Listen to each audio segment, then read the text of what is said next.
اعوذ باللہ من الشیطان الرجیم بسم اللہ الرحمن الرحیم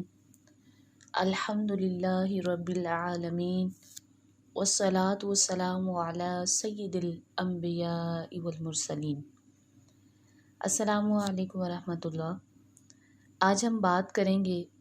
نہایت ہی اہم موضوع لیلۃ القدر پر۔ حضور نبی کریم صلی اللہ علیہ وآلہ وسلم نے ماہ رمضان المبارک کے موقع پر اس طرح سے ارشاد فرمایا کہ تمہارے پاس ایک عظمت والا برکت والا مہینہ تشریف لا رہا ہے، اور ایسا مہینہ کہ اس میں ایک رات ایسی ہے جو 1000 مہینوں سے بہتر ہے۔ بخاری شریف میں حضرت ابو سعید خدری رضی اللہ عنہ کے حوالے سے ایک روایت ہے کہ شب قدر کی تلاش میں رسول اکرم صلی اللہ علیہ وآلہ وسلم نے رمضان شریف کے پہلے عشرہ میں اعتکاف فرمایا۔ پھر حضور صلی اللہ علیہ وآلہ وسلم نے درمیانی عشرہ میں پھر دوبارہ سے اعتکاف فرمایا۔ پھر آپ نے سر مبارک خیمہ سے باہر نکال کر فرمایا کہ میں نے اس رات کی تلاش میں رمضان شریف کے پہلے عشرہ کا اعتکاف کیا، پھر درمیانی عشرہ کا اعتکاف کیا، مگر پتہ نہیں چلا۔ پھر فرشتے نے میرے پاس آ کر کہا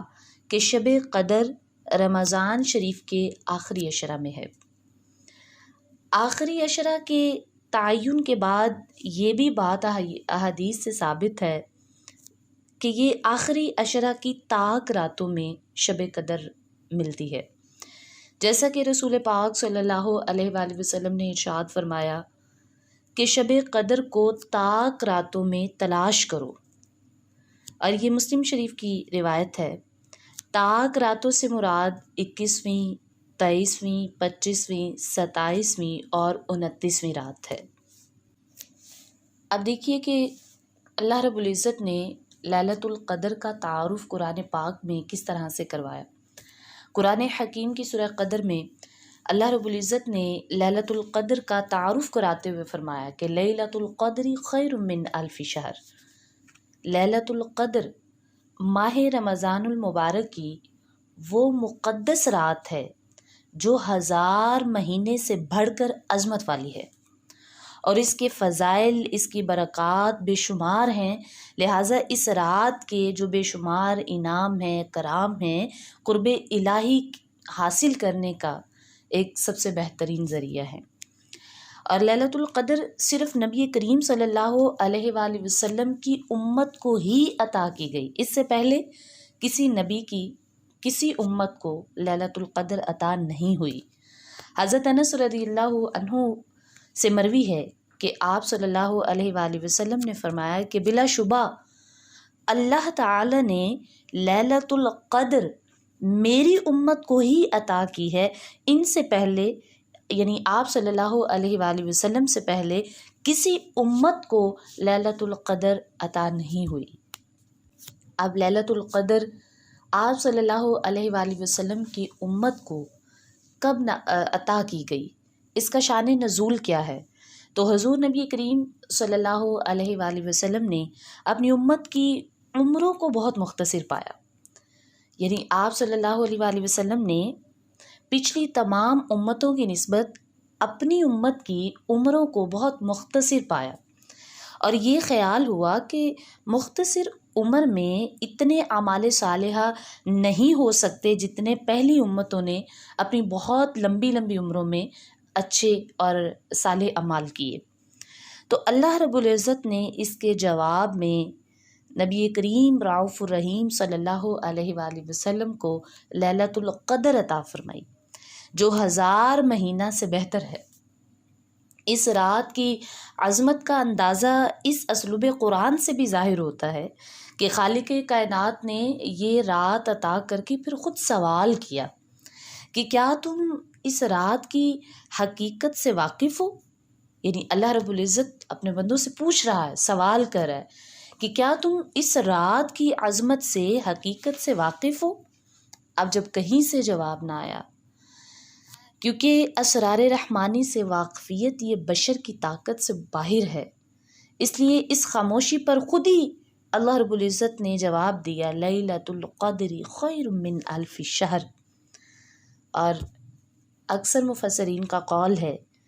کہ اس ایک رات میں جو عمل کیا جاتا ہے وہ 1000 مہینوں کے عمل سے بہتر ہے جس میں لیلۃ القدر نہیں۔ تو لہٰذا انسان کی اصلاح اور فلاح کے لیے جو کام یعنی نزول قرآن اس ایک رات میں ہوا وہ 1000 مہینے کی کوششوں سے بہتر اور افضل ہے۔ اب جاننا یہ ضروری ہے کہ یہ لیلۃ القدر اس کا تعین مہینے کی کون سی رات کو، کون سی تاریخ کو کیا جاتا ہے، یہ لیلۃ القدر کب، کس عشرہ میں، کس رات میں ہوتی ہے۔ تو مہینہ کا فیصلہ تو خود قرآن کریم نے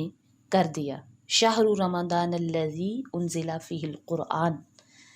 لیکن تاریخ کے تعین میں علماء کا بہت زیادہ اختلاف پایا جاتا ہے۔ تقریباً 40 کے قریب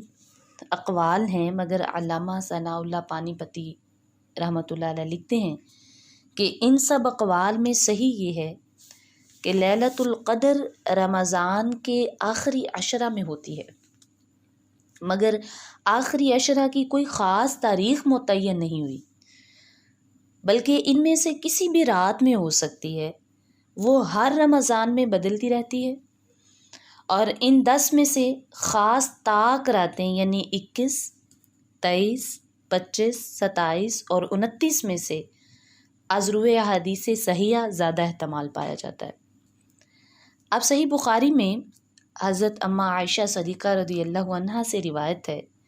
کہ نبی کریم صلی اللہ علیہ وآلہ وسلم نے ارشاد فرمایا، شب قدر کو رمضان کے آخری عشرہ میں تلاش کرو۔ اور صحیح مسلم میں حضرت ابن عمر رضی اللہ عنہ کی روایت ہے کہ آپ صلی اللہ علیہ وآلہ وسلم نے ارشاد فرمایا، شب قدر کو رمضان کے عشرہ اخیرہ کی طاق راتوں میں طلب کیا کرو۔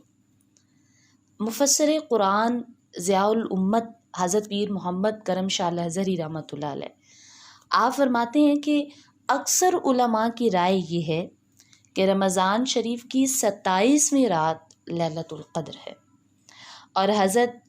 ابی بن کعب رضی اللہ عنہ نے تو اس پر قسم بھی کھائی، آپ اکثر اس پر حلفاً کہا کرتے تھے، قسم کھایا کرتے تھے کہ 27ویں رات لیلۃ القدر ہے۔ اب قابل غور بات یہ ہے کہ ہم سوچتے ہیں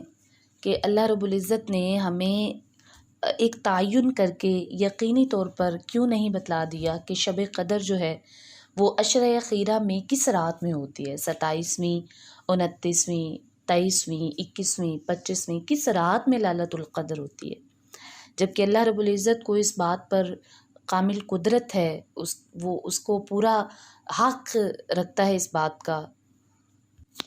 تو جس طرح اللہ رب العزت نے ہمیں جمعہ کی رات کا تعین فرما دیا کہ جمعہ کی رات کون سی ہے، اسی طرح اللہ رب العزت نے لیلۃ القدر کا تعین کیوں نہیں فرمایا؟ تو اس کا جواب علماء نے یہ دیا ہے کہ لوگ، ہم بندے کہیں اس بات پر اکتفا نہ کر بیٹھیں کہ ہم ایسی رات میں عبادت کر چکے ہیں جو 1000 مہینوں سے افضل ہے، اور اللہ نے اب ہماری بخشش کر دی ہے، ہمیں بارگاہ الہی سے بڑے بڑے مرتبے اور درجے حاصل ہو گئے ہیں، ہمیں تو جنت مل چکی ہے، اور یہ خیال کر کے وہ عمل سے کہیں کنارہ کش نہ ہو جائیں اور مطمئن کہیں ہو کر نہ بیٹھ جائیں اور اسی میں پھنس کر نہ رہ جائیں کہ ہم نے تو لیلۃ القدر میں عبادت کر لی، اور جس کا نتیجہ صرف تباہی اور بربادی ہوگا، کہ ہم صرف اس بات پہ اکتفا کر لیں کہ اب ہم نے لیلۃ القدر میں عبادت کر لی، اب ہم کچھ بھی کر سکتے ہیں۔ اور دوسری اس کی وجہ، جس طرح موت کے وقت سے کوئی آگاہ نہیں، اور اس لیے آگاہ نہیں کیا گیا تاکہ اپنی موت کا وقت جاننے والا کہیں یہ نہ کہنے لگے کہ ابھی تو میری بہت عمر پڑی ہے، دنیا میں ابھی عیش کر لوں، لذتیں اور خواہشیں پوری کر لوں، جب زندگی کے خاتمے کا وقت آئے گا تو اس وقت میں اللہ سے توبہ کر لوں گا اور عبادت میں مشغول ہو جاؤں گا، نیکوکاروں کی حالت میں میرا خاتمہ ہو جائے گا۔ اس لیے اللہ تعالیٰ نے موت کا وقت پوشیدہ رکھا تاکہ ان بندوں کو ہمیشہ موت کا ڈر لگا رہے اور نیک عمل میں مصروف رہیں، ہمیشہ توبہ کرتے رہیں، اعمال کی اصلاح میں مشغول رہیں۔ اسی لیے ہمیں لیلۃ القدر تلاش کرنی پڑے گی۔ عشرہ اخیرہ میں ہمیں لیلۃ القدر کو ڈھونڈنا ہوگا، طاق راتوں میں ہمیں عبادت کرنی ہوگی۔ اور پھر ہماری آسانی کے لیے آپ نبی کریم صلی اللہ علیہ وآلہ وسلم نے احادیث میں شب قدر کی کچھ علامات کا ذکر کیا۔ شب قدر صاف، شفاف، چمکدار اور کھلی ہوتی ہے۔ اس رات میں نہ زیادہ گرمی ہوتی ہے اور نہ زیادہ ٹھنڈک ہوتی ہے، بلکہ موسم بہار کی راتوں کی مانند یہ رات ہوتی ہے۔ اسی طرح اس رات میں شہاب ثاقب بھی نہیں ٹوٹتے، اور رات کے پچھلے پہر تو بے حد کیف و سرور ہوتا ہے،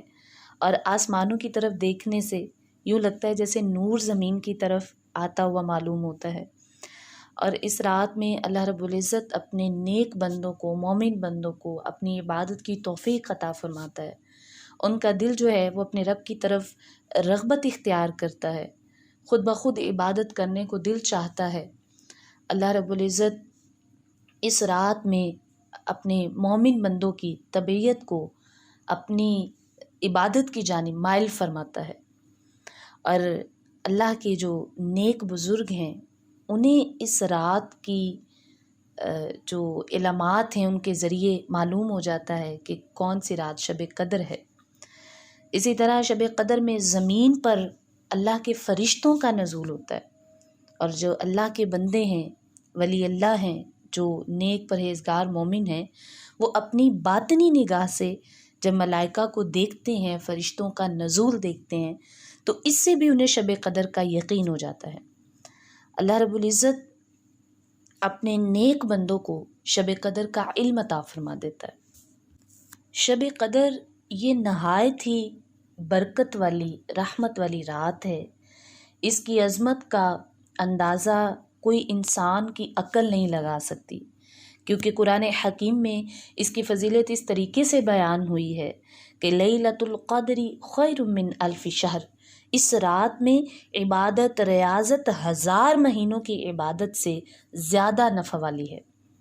اور پھر نبی پاک صلی اللہ علیہ وآلہ وسلم نے بھی ارشاد فرمایا، من قام لیلۃ القدر ایمانا و احتسابا غفر له ما تقدم من ذنبہ، یعنی جو شخص لیلۃ القدر میں ایمان کے ساتھ اور ثواب کی نیت سے عبادت کے لیے کھڑا ہوا، اس کے پچھلے تمام گناہ معاف کر دیے جائیں گے۔ لہٰذا خوش نصیب ہیں وہ لوگ جو اللہ کی رحمت سے فیض یاب ہونے کی جستجو کرتے ہوئے اس رات میں استغفار کرتے ہیں۔ لیلۃ القدر کو جو لوگ خلوص دل سے اللہ سے مغفرت مانگتے ہیں، اللہ تعالیٰ ان کے گناہ ضرور معاف کر دیتا ہے۔